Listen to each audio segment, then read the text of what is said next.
Hi everyone, it's Gary here at the Hawke Conservancy Trust, and this is Sidewinder. And Sidewinder is a male burrowing owl. He's really cute, isn't he? They're one of the smaller species of owls that you would find across the world, and commonly mistaken for the little owl that would be a bird that you would find in the British countryside and across many different parts of Europe. And they're very similar in size and in fact very closely related, but the burrowing owls have got extra long legs. Very long legs, I can only presume, that are better designed for spending a lot of time on the ground and in fact underground. And as their name suggests, they do burrow. They actually nest and roost underground, which is very unusual in the bird of prey world. And Sidewinder here is just over 2 years old. We've got a whole family group of these birds that live with us here at the Trust. And at the moment, I'm in the Meet the Burrowers experience area.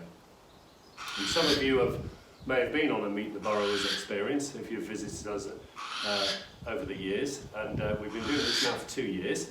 And you can actually get the chance to come and meet our family group. They haven't really got any social boundaries. They're very confident and they kind of come and sit all over you. And they're just really nice little birds.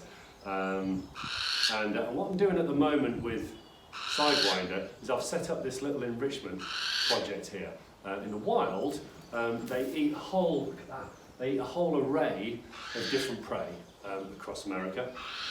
They're generally found across the more open areas. Their habitat would be grassland and anything with sort of low shrubland, savanna, the desert areas as well, so quite sort of arid open areas. And they're generally eating invertebrates as the main part of their diet. In fact, there was a study done out in America, near Mexico, on a particular family group of wild burrowing owls. The lady that was doing the research on these birds discovered that they were eating, she recorded, over 600 different prey items that this one family group were surviving on. And they mainly consisted of invertebrates, and particularly beetles and grasshoppers. And it was actually Hannah, who's a member of our Conservation and Research Department. She found this paper on this particular family of burrowing owls and gave it to us on the bird team. And the grasshopper bit got me thinking, because if they're catching grasshoppers, they're obviously not just catching them at ground level.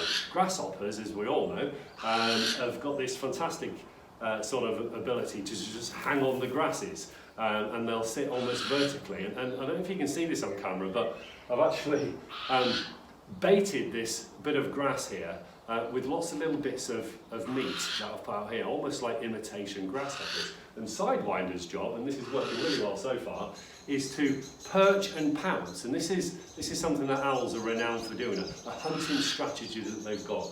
They're great perch and pounce hunters. So you might be able to see him perched on this rock here at the moment, and he's scanning those grasses now for the next grasshopper, and then he jumps into action. And the great ability that these birds have got is being able to sort of grab and go in mid-air. So of course these grasses won't be able to hold the burrowing owl, so he can't go and perch on the grasses and then reach out and grasp a grasshopper for his next meal.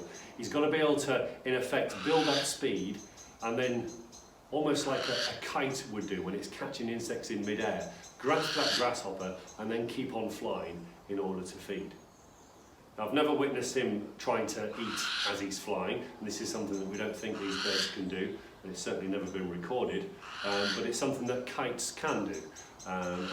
We know that the red kites and black kites across Europe are very capable of catching insects and feeding whilst they're flying. It's something that we haven't seen with the owl species. But they've got that very similar style of actually grasping hold of that small prey. So he's just moved off camera at the moment. He's successfully grasped another grasshopper. And I'm just using little bits of chopped meat here, sort of across the grasses here, to almost imitate that grasshopper effect.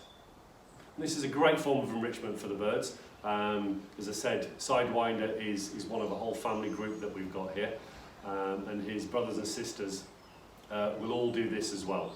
Sometimes they'll do it on their own, so it gives them a chance to really sort of scan and look around and grab all the bits of food. Sometimes we can do it as part of the group as well. and that becomes a little bit chaotic at that point, I have to say. But again, in the wild, they live in groups. They tend to nest and roost underground. And they wouldn't normally make those burrows from scratch. They normally take over burrows from other animals or part of those burrows. And in particular, prairie dogs, actually. And prairie dogs have got what we call prairie dog towns in the wild, a whole network of different burrows, and very similar to a rabbit warren. But they won't always use all of that burrow area. Sometimes they'll just use little areas of that and then leave the odd empty chambers. And this is where burrowing owls will take advantage of that. They'll come along in their groups and go underground and take over these certain chambers and then take up residency. And then, they will change the burrows and they'll go in there and they're very capable of digging, and they'll use their talons, their feet, in order to dig the sand and maybe make it a little bit more home for themselves. But the actual main digging of that burrow would be from the prairie dog. So, these burrowing owls will use that to their advantage in order to nest and survive as easily as possible. Now we've still got a couple of bits on the grasses here.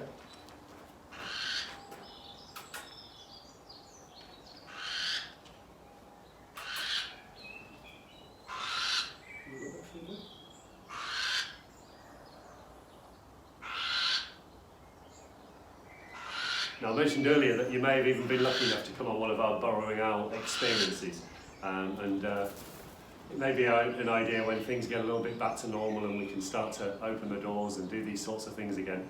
It could be something to look forward to, and it really is quite fascinating to get so close to these birds. Let's say they're not a species that you would find in the British countryside, but their very close relation is the little owl, and that's a species that we're very heavily involved with here at the Trust in our raptor nest box projects. And Dr. Matt Stevens, who you may have caught his questions and answers time last week, one of his main roles here is to run the raptor nest box project, and that caters for 4 different species of British birds of prey, and little owls are one of those. So we know a lot about little owls and their wild habits, and that really helps us to work with a bird like this, even though it comes from a different part of the world. So they're very, very similar in size and the way that they live. But the difference with the burrowing owls is that you will find them in these quite tight-knit family groups. Probably the best way to explain them really is they're almost like meerkats with wings. From working with these birds over the last few years in the groups that they are very, very similar to the whole meerkat world.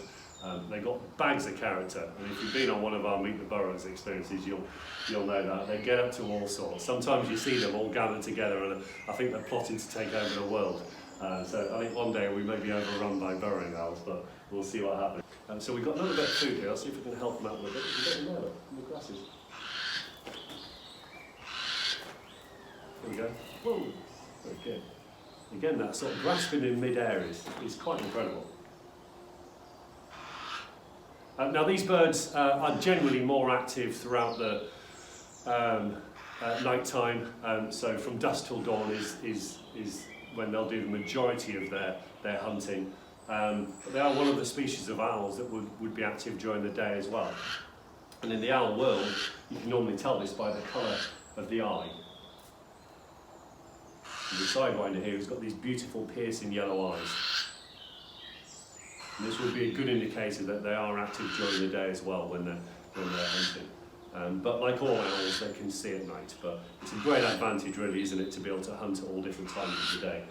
Whereas other birds of prey, they would have to stalk and roost because their eyesight is not good enough to be active at night.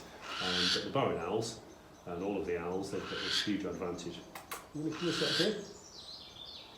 Anyway, we've pretty much exhausted all of those grasses now. With the little bits of fake grasshoppers that I've put up there. So it's been a great bit of enrichment for him. And we, as I say, we do this with all of the birds here, and always coming up with different ways of sort of enhancing on that natural behaviour that they've got in the wild. And we rotate a lot of the enrichment things that we've got going on, the projects, so that it just gives them a little bit of variety. If you enrich in the same way all of the time, then it's not really serving its purpose.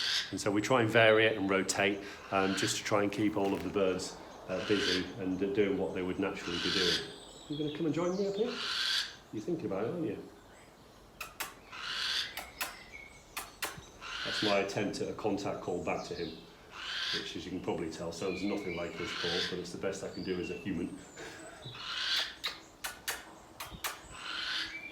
Sidewinder. Okay, good boy. You might be able to see those yellow eyes now. The most incredible colour to them.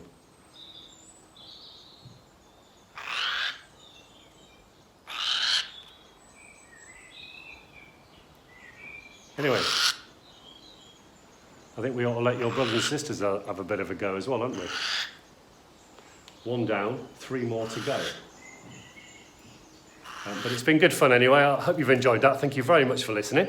And I hope we see you soon. Stay safe. And if you haven't been on one of our Meet the Burrows experiences before, it's maybe something to think about for when things get a little bit more back to normal. In fact, you could even think about joining in with our raffle that we've got going on at the moment to win a day with the bird team.